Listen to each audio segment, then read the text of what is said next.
सागर से तरने के लिए धन चाहिए और भव सागर से तरने के लिए ज्ञान चाहिए। बिना ज्ञान के न हम अपने जीवन को समझ सकते हैं, न जीवन संबंधित क्रियाकलापों को समझ सकते हैं।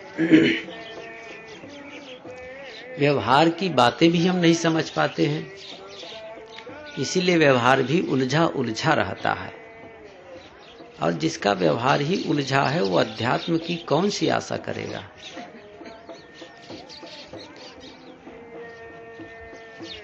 व्यवहार पवित्र हो, सरल सुगम हो, अध्यात्म की साधना हो, तभी परम सुख की प्राप्ति हो सकती है।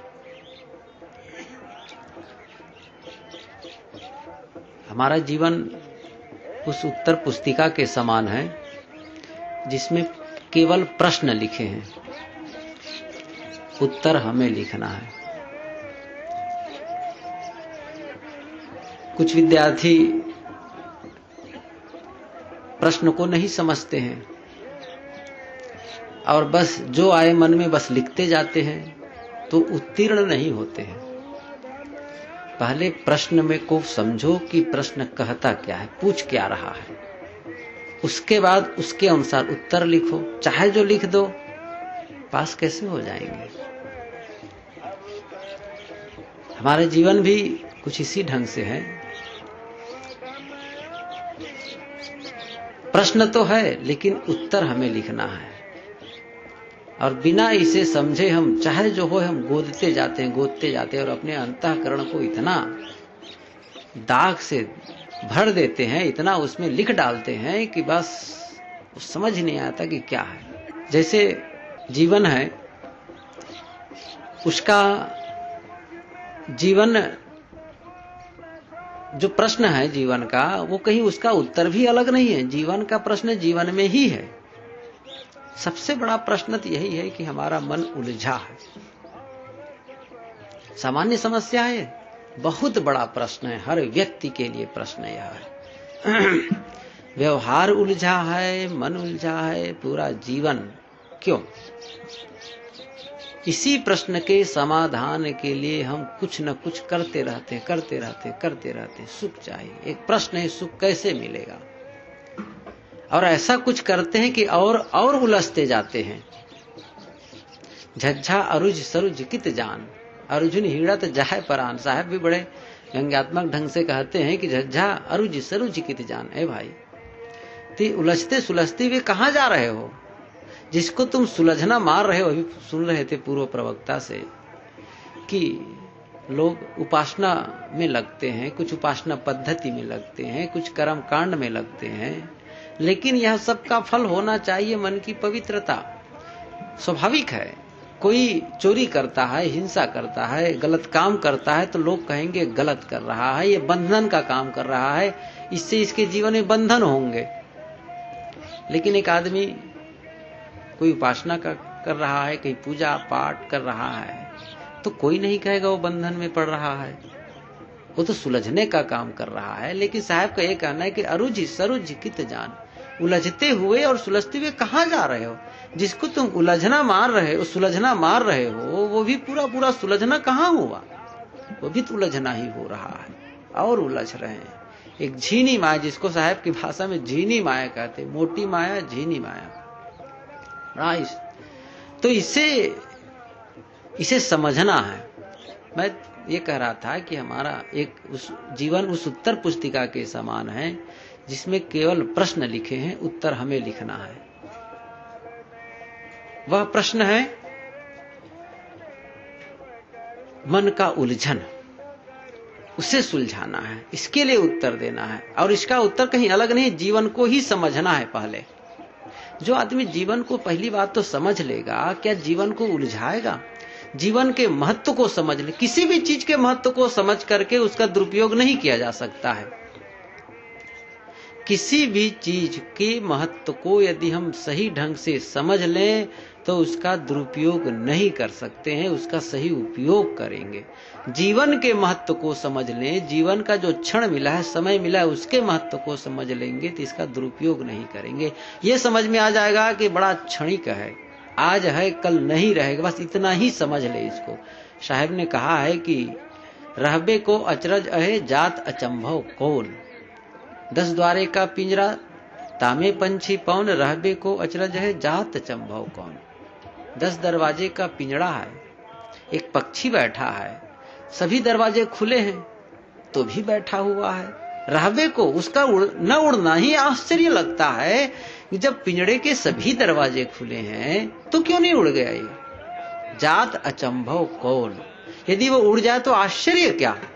शरीर में तो अनेकों छिद्र हैं, लेकिन स्थूल रूप में मोटे मोटे 10 दरवाजे जो खुले हैं, इससे पक्षी क्यों नहीं उड़ रहा है, आत्मा रूपी पक्षी।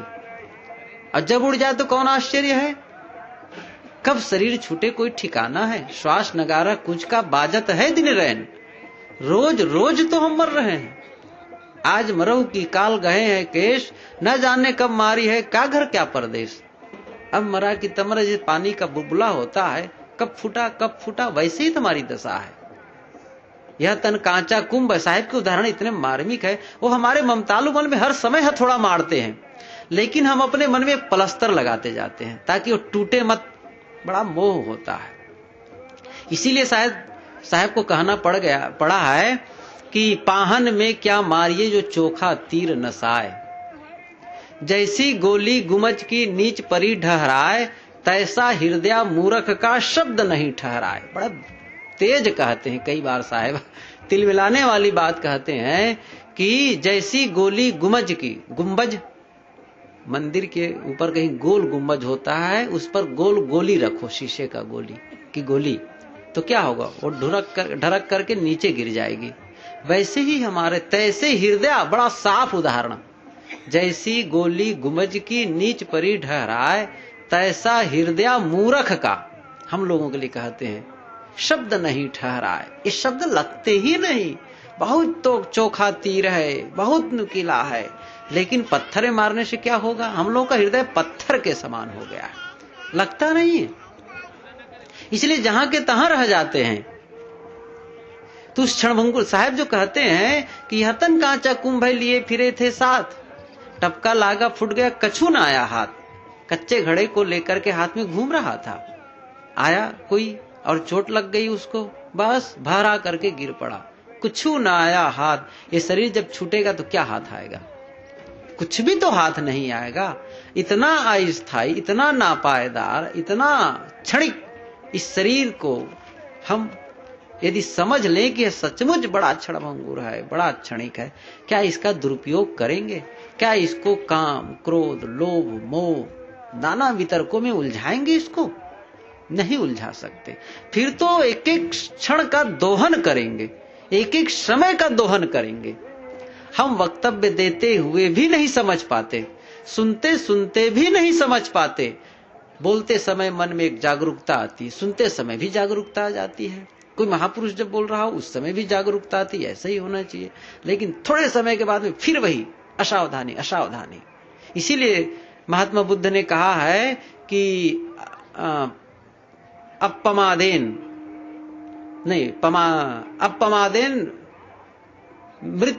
अमृत पदम, अप्रमाद ही अमृत पद है, और प्रमादेन मच्चु पदम।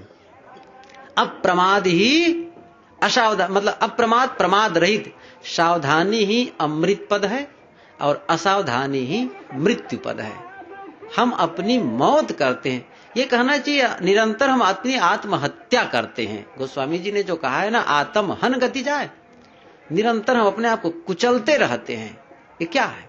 यदि इन बातों को समझ लें तो फिर हम गलत नहीं कर पाएंगे, निश्चित समझ लें। इसकी क्षणभंगुरता को समझ लें और इसके महत्व को समझ लें तो फिर इसका दुरुपयोग नहीं कर सकेंगे जीवन का। कव्वाली में जो बात आती है कि जिंदगी को जो समझा जिंदगी को रोता है, कौन समझता है? जिंदगी को जो समझ लिया कि कितना महत्वपूर्ण जीवन है, फिर रोएगा, सब रोएंगे। मैं एक बात बताऊं, जैसे यहां बुजुर्ग लोग अधिकतम लोग बैठे हुए हैं, इतने लोगों को समझ लें। हम पछताते हैं कब? समय बीत जाता है तब। यहां देखो कई बुजुर्ग बैठे हुए हैं, जवानी वो सब, उनको यदि एक बार जवानी मिल जाए, बुजुर्गों को पूछो जरा क्या चाहिए, कहें प्रभु यदि आप कर सके तो एक काम करिए, क्या एक बार हमको जवान बना दीजिए। एक बार भी जवान बना दिए ना फिर से, तब देखेंगे जीवन कैसे जिया जाता है। इतना बढ़िया जिएंगे, पत्नी के साथ इतना बढ़िया व्यवहार करेंगे कि आदर्श पति कहलाएंगे, पुत्र के साथ ऐसा व्यवहार करेंगे, पड़ोसी के साथ ऐसा व्यवहार करेंगे, सबके साथ इतना मीठा व्यवहार, इतना बढ़िया काम करेंगे, समाज की सेवा करेंगे, सभी लोग हमारे प्रशंसा करेंगे। एक बार तो जवानी लौटा दो, लेकिन हम अब चाहते हैं तो करने का अवसर नहीं रह गया। अब न तो अब ध्यान बन रहा है, न चिंतन बन रहा है, न स्वाध्याय बन रही है, न सेवा बन पा रही है। प्रभु एक बार हमें जवानी लौटा दो। कितना पश्चाताप, मतलब जवानी के महत्व को बूढ़ा समझता है और जवान नहीं समझता है, और बचपने के महत्व को जवान समझता है।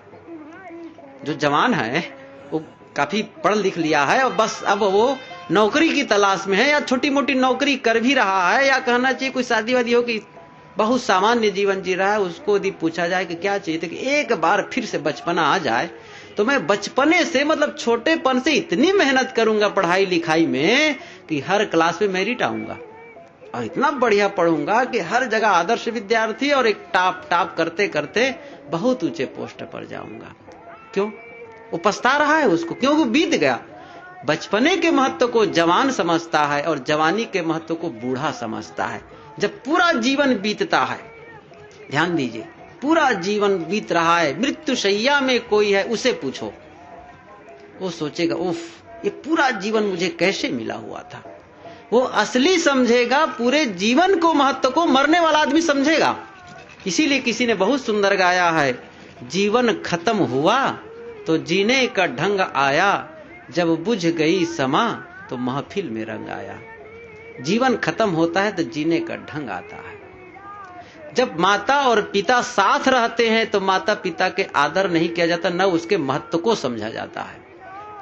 जब माता पिता शरीर छोड़ के जाते हैं, जब उनका वरद हस्त हमसे उठ जाता है, तब पछताते, उफ, पिता का कितना बड़ा संरक्षण था हमारे जीवन में, उनके रहने से हमको कितना यहां पर वजन लगता था।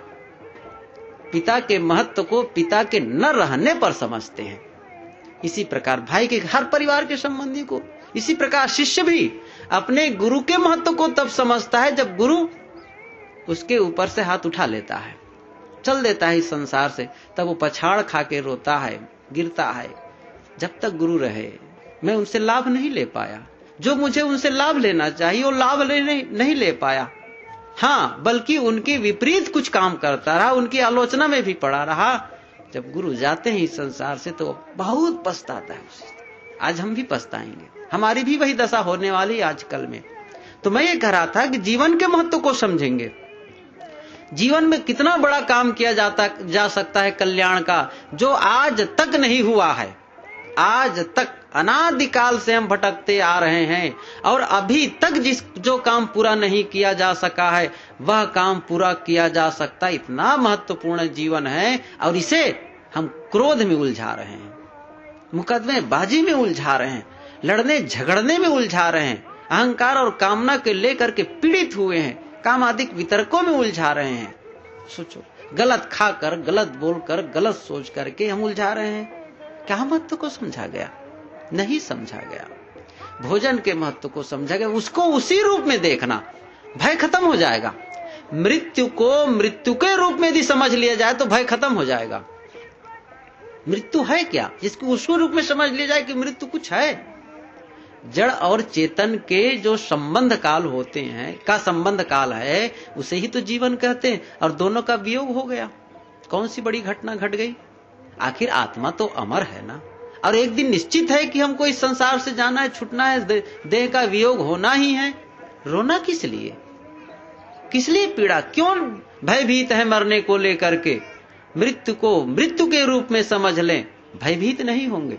जीवन को जीवन के रूप में समझ लेंगे, इसको फिर खराब नहीं करेंगे। फिर एक एक मिनट का दोहन होगा। फिर भोजन को भोजन के रूप में समझ लें, कपड़े को कपड़े के रूप में समझ लें। देखो जरा से, हम भोजन को भोजन के रूप में, भोग के रूप में देखते हैं, स्वादिला भोजन, और बार बार फिसलते हैं।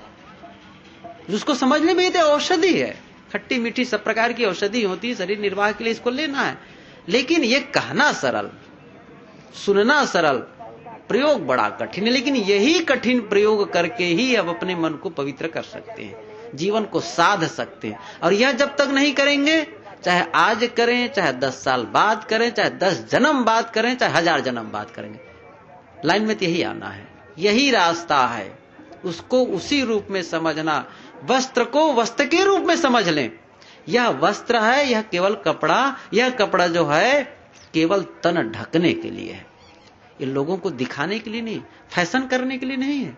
हम दूसरों को दिखाने के लिए जब प्रयोग करते हैं तब फैशन में पड़ जाते हैं, यही गड़बड़ होता है। एक होता है तन ढकने के लिए, मेरा मतलब यह भी नहीं है कि आप कुएश भी नहीं, मैं कहता हूं कि कुएश में रहो, जैसा चाहे गंदा कपड़ा पहन लिए, चाहे जैसा कपड़ा पहन लिए, नहीं, एक मर्यादा के तहत उचित विवेकपूर्ण संतुलित जीवन जिए। तो विवेकपूर्ण जीवन जीना है, विवेकपूर्ण वस्त्र पहनना है हमें।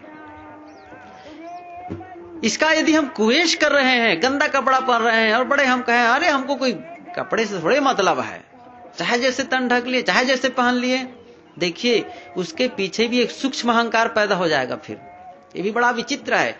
कई ऐसे भी हो सकते हैं जो भोजन में स्वाद को न लेकर के एक साथ मिठाई को ले लिए, नमकीन को ले लिए, दाल को ले लिए, भात को सब एक में मिला लिए और खाने लगे। कहा कि मैं तो स्वाद को जीत लिया, मुझे स्वाद से मतलब नहीं है। अच्छा है, ये करना गलत नहीं है, करो, लेकिन ऐसा तो नहीं है कि यह करने के पीछे मन में एक अहंकार जग रहा हो कि मैं बड़ा भारी त्यागी हो गया हूं। ऐसा तो नहीं है कि मैं बड़ा भारी त्यागी हो गया, स्वाद को जीत लूं, ऐसा कहीं अहंकार सूक्ष्म रूप से जग रहा हो, तब फिर से विचारणी है। कपड़े पहनने में आप जो समझ रहे हैं कि हम तो चाहे जैसा कपड़ा पहन लेते हैं, चाहे जो हो, इसको लेकर के भी कहीं सूक्ष्म अहंकार तो नहीं जग रहा है। बहुत इतना मन इतना पतला, इतना सूक्ष्म है कि वो पीछे से आकर ऐसा पकड़ता है कि साधक समझ ही नहीं पाता है कैसे पकड़ जाता है। ऊपर से त्याग करने वाला, आप लोग जानते हैं तपस्वी, जितना बड़ा तपस्वी उतना बड़ा अहंकारी और क्रोधी हुआ है। आप लोग सुने होंगे ना, अमुक तपस्वी तपस्या कर रहे थे, अमुक आदमी आया, उसके तपस्या में थोड़ी बाधा हुई, श्राप दे दिए। ये क्या है श्राप? और आशीर्वाद का मतलब क्या हुआ? अरे भाई तुम घर को छोड़ दिए और इतने साल से तपस्या कर रहे हो, थोड़ी सी मन की प्रतिकूलता हो गई और इतने बड़े श्राप दे दी, इतना नहीं सह पाए। कितना बड़ा, बहुत कठिन होता है उसको सह पाना। इसलिए एक संस्मरण याद आ गया। गुरुदेव जी बताते हैं कि उधर कहीं अयोध्या की तरफ जा रहे थे तो एक संत मिले। उन्होंने पूछा कि कोई रहे अपने पुराने, तो कहे कि अच्छा महाराज जी आप कहाँ से? तो बताया कि भाई मैं तो कबीर पंथ का हूँ। अच्छा कौन बिरादरी के हैं? मतलब पूछे कौन, ये तो प्राय पूछा जाता है ना उधर। तो कहे भाई मैं मनुष्य हूँ। मनुष्य हूँ? आप बताने में क्यों घबराते हैं अपने जाति को? मैं तो बता सकता हूँ मैं अमुक मिश्र हूँ। गाना मिश्र का तो मैं जानता भी नहीं हूँ। अमुक मिश्र हूँ और मैंने लाखों की संपत्ति को लात मार करके साधु वेश लिया है। लाखों की संपत्ति को मारकर साधु वेश लिए हैं। गुरुदेव जी कहते हैं कि पता नहीं 20 साल पहले कि 40 साल पहले वो संपत्ति को लात मारा है, तो वो लात में अभी भी दर्द है, अभी भी उसके पीड़ा का अनुभव कर रहा है कि मैंने लात मारा। क्यों? त्याग का भी अहंकार जगता है, बहुत अहंकार। ये सूक्ष्म अहंकार बहुत कठिन है साधना में समझ में, और जो साधक होगा वही समझेगा। वो सोचेगा बीच ऐसा तो नहीं कि फिर से अंकुर निकल रहा है। दूसरे तरफ त्याग का भी अहंकार। एक उदाहरण कह दूं। एक आदमी था, बड़ा धनी था, बहुत धनी। तो वो मातृभक्त था। तो माता के सोचा उसके जयंती का समय हुआ कि शायद 75 साल की उनकी उम्र हो गई होगी, तो भाई इसमें एक जयंती मनाए। क्या जयंती कहते हैं 75 साल वाले को? गोल्डन की क्या कहते हैं, जो भी हो। तो वो उसकी जयंती में एक पंडित को बुलाए पूजा के लिए, और ये किए कि माता के बैठने के लिए सोने की चौकी बनाया। धनी आदमी था ही, तो सोने की चौकी पर माता को बैठाकर पूजा किया। पंडित भी आए, पूजा में मंत्र तंत्र पढ़े, माता जी उठी। तब उन्होंने वो खड़ा होकर माइक लेकर कहता है कि जिस चौकी में बैठा करके माता की मैंने पूजा की है, उस सोने की चौकी को मैं पंडित जी को दान करता हूं। मतलब एक बहुत बड़ी बात है, पंडित को दान करना, सोने की चौकी का दान करना काफी बड़ी, काफी कीमती चौकी। तब उतने इतना तो ठीक है, लेकिन क्या कहता है वो कि पंडित जी से, पंडित जी क्या आपको इतना बड़ा कभी दानी मिला था? बस यही गड़बड़ हो गया। उन्होंने कहा क्या इतना बड़े दानी कभी आपको मिला था? पंडित जी कहा ठीक है। एक सिक्का निकाला जेब से और उस सिक्का को उसमें रखा चौकी पर और कहा मैं इस दान को फिर से लौटाता हूं, ले लीजिए अपना दान। अब फिर अब इतना भी ठीक है, त्याग कर दिए, भी ठीक है, बहुत बड़ी बात है। लेकिन पंडित जी फिर क्या खड़े होकर कहते हैं, सेठ जी क्या इतना बड़ा त्यागी कभी मिला था आपको? दान का अहंकार और त्याग का अहंकार, साधना में इन सबको खत्म कर देना है। कुछ भी रहा गए काम से। माता बहने भी उधर तो जगह खाली है, सामने आगे बढ़ जाइए। हमारा जीवन उस उत्तर पुस्तिका के समान है जिसमें केवल प्रश्न लिखे हैं। अब उत्तर लिखने की आवश्यकता हमें है। हमारा भी जीवन प्रश्नों से भरा है। और सबसे बड़ी बात यह है कि ये जीवन का जो प्रश्न है वो अलग समाधान जीवन में ही है। जीवन की पोथी को पढ़ें। जिस दिन जीवन की पोथी को पढ़ना शुरू कर देंगे, उस दिन फिर जीवन के असली रूप को समझना शुरू कर देंगे। चूंकि जीवन की पोथी नहीं पढ़ पाते हैं, इसलिए बाह्य पोथी की आवश्यकता होती, वो उसके लिए सहायक है। यदि हम अपने आप को देखें और समझें तो उसके समाधान में लग जाएंगे और समाधान पा जाएंगे। गुरुदेव एवं संत जन हमें उसी जीवन की पोथी को पढ़ाते हैं कि अपने जीवन को देखो, समझो, लौटो और उसका समाधान पाओ। पूज्यवर गुरुदेव जी मंचासीन हो चुके हैं और काफी देर से हम लोग इंतजार कर रहे हैं। केवल 2 दिन और शेष है, इसलिए अब पूरा समय हम लोग गुरुदेव जी से लेना चाहेंगे। और किसी प्रकार भी समय न गंवाते हुए मैं पूज्यवर गुरुदेव जी से भी नम्र प्रार्थना करता हूं कि आप अपने गंभीर विचारों से अपनी ज्ञान गंगा में हम सबको निमज्जन कराने की महती कृपा करें।